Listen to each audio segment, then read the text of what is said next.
அனைவருக்கும் வணக்கம். Welcome to our channel புகழ் டிஎன்பிஎஸ்சி. ஸோ நம்ம இன்றைக்கி என்ன பார்க்க போகிறோம்னு பார்த்தீங்கன்னா, டிஎன்பிஎஸ்சியோட குரூப் 2 2A மெயின்ஸ் ரிசல்ட்ஸ் வந்து பார்த்திங்கன்னா ரிலீஸ் பண்ணியிருக்காங்க. எல்லாருமே உங்களோட ஸ்கோர்ஸ்லாம் பார்த்துருப்பீங்க. இப்போது அடுத்தது நம்ம வந்து சர்டிஃபிகேட் வெரிஃபிகேஷனுக்கு என்னென்ன டாக்குமெண்ட்ஸ்லாம் நம்ம ரெடியாக வச்சுக்கணும், எதெல்லாம் ப்ரிப்பேர் பண்ணணும் அப்படின்றது தான் பார்க்க போகிறோம்.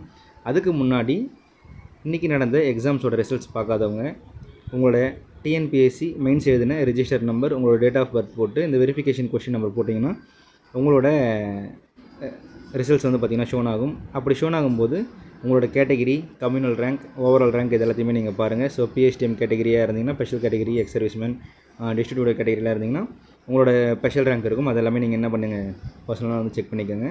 ஸோ உங்களோட மெயின் ஸ்கோர் வந்து ஓவராலாக 300 மார்க்ஸ்க்கு எவ்வளோ மார்க்ஸ் இருக்குது அப்படின்றத நீங்கள் நோட் பண்ணிக்கோங்க. இப்போது குரூப் 2வை பொறுத்த வரைக்கும் டோட்டலாக வந்து 80 பணியிடங்கள் இருக்குது. 2Aவை பொறுத்த வரைக்கும் 748 பணியிடங்கள் இருக்குது. இதை பொறுத்த வரைக்கும் ஒரு போஸ்டிங்க்கு 10 பேர் அப்படின்ற விதத்தில் வந்து பார்த்திங்கன்னா மெயின்ஸ் எக்ஸாம் எழுதினாங்க. ஸோ 80 போஸ்டிங்க்கு வந்து 525 பேரும், 748 பணியிடங்களுக்கு 8652 பேரும் அப்படின்ற மாதிரி எழுதியிருக்காங்க. இதை வந்து பார்த்திங்கன்னா அதில் வந்து 560 பேர்னு கொடுத்துருந்தது வந்து பார்த்திங்கன்னா இங்கே 987 பேர்னு கொடுத்துருப்பாங்க. ஏன் அப்படின்னு பார்த்தீங்கன்னா குரூப் 2A மெயின்ஸையும் சரி 2 மெயின்ஸையும் சரி 2 பேருமே சேர்ந்து எழுதின மாதிரியான கேசஸ் எல்லாம் இருக்கும். ஸோ அதனால தான் இந்த வேரியண்ட் வந்து வந்திருக்கு. ஸோ இது 8697 பேர் எழுதியிருக்காங்க. ஸோ இதோட ரேங்க் லிஸ்ட் வந்து இன்றைக்கி பப்ளிஷ் பண்ணியிருக்காங்க. உங்களோட ரேங்க் அப்படி என்னன்றதை கமெண்ட்ஸில் வந்து கீழே சொல்லுங்கள். இப்போது யார் யாருக்கு 145 கொஷின்ஸ் ப்ளஸ் யார் யாரெல்லாம் இருந்தீங்களோ 145 கொஷின்ஸ் நியர்லி அவங்க எல்லாருக்குமே வந்து பார்த்திங்கன்னா கம்பல்சரி வந்து வேலை கிடைக்கிறதுக்கான வாய்ப்புகள் கம்பல்சரி இருக்குது.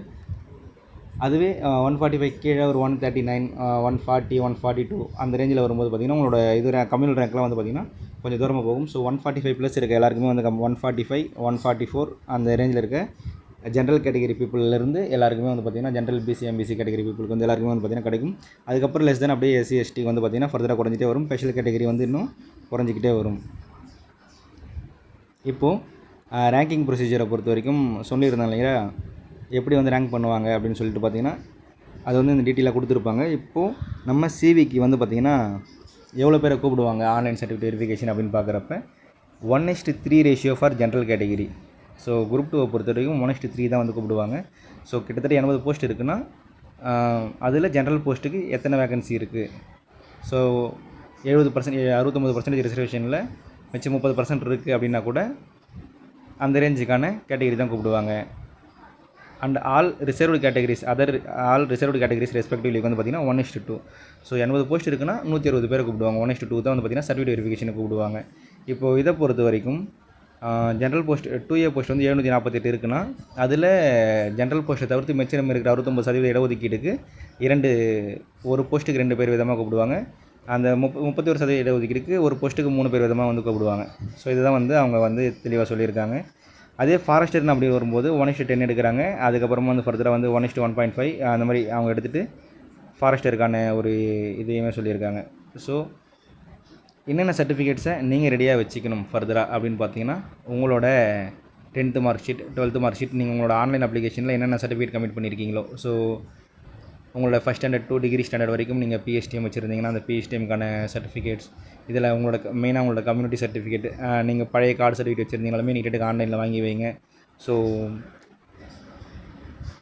குரூப் 2 அப்ளிகேஷனில் நீங்கள் மெயினாக என்னென்ன சர்டிஃபிகேட்ஸ்லாம் நீங்கள் அப்லோட் பண்ணியிருந்தீங்களோ அந்த எல்லா சர்டிஃபிகேட்ஸுமே என்ன பண்ணணும், கம்பல்சரி இன்றைக்கி டேட்டுக்கு எடுத்து வச்சுக்கோங்க. ஸோ அதை தாண்டி பிஎஸ்டிஎம்ஸ் மெயினாக வச்சுருக்கணும்.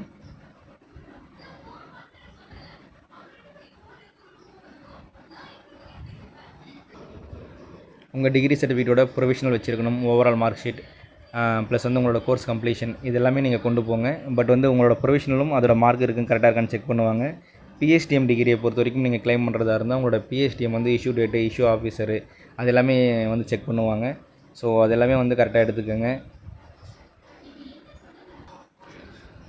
இல்லைங்க சார், நான் ஆல்ரெடி வந்து குரூப் 4ல் வந்து எம்ப்ளாயியாக இருக்கேன், என்ஓசி சர்டிஃபிகேட் வாங்கணும் அப்படின்ற மாதிரி இருந்த நேர்வுகளில் உங்களோட என்ஓசியை வந்து பார்த்திங்கன்னா கன்சர்ன் டிபார்ட்மெண்ட்லேருந்து உங்களுக்கு மெமோ வரும். மெமோ ரிலீஸ், சிவிக்கான மெமோ ரிலீஸ் பண்ணுவாங்க. சிவி மெமோ ரிலீஸ் பண்ண உடனே உங்களோட அந்த கன்சர்ன் ஆஃபீஸர்கிட்ட வந்து பார்த்திங்கன்னா உங்கள் டிபார்ட்மெண்ட்டோட நோ அப்ஜெக்ஷன் சர்டிஃபிகேட் வாங்கிக்கோங்க. மற்றபடியான இந்த ஃபிசிக்கல் ஃபிட்னஸ், ஐ ஃபிட்னஸ் ஆகட்டும், இதுவாகட்டும், அதில் ஃபிசிக்கல் ஃபிட்னஸ் சர்டிஃபிகேட் ஆகட்டும் எல்லாமே வந்து வாங்கி பத்திரமா எடுத்து வச்சுக்கோங்க. ஒன்ஸ் எல்லாத்தையும் கிராஸ் செக் பண்ணிக்கோங்க. ரீசெண்ட் பாஸ்போர்ட் சைஸ் ஃபோட்டோஸும் எடுத்து வச்சுக்கோங்க. இதை ஃபர்தராக வந்து டிஎன்பிஎஸ்சி கவுன்சிலிங் கூட தேவைப்படாது. பட் ஃபர்தராக உங்களோட அப்கமிங் ஜாப் எடுத்ததுக்கப்புறம் உங்களுக்கு தேவைப்படும். So thanks to every one. Thank you.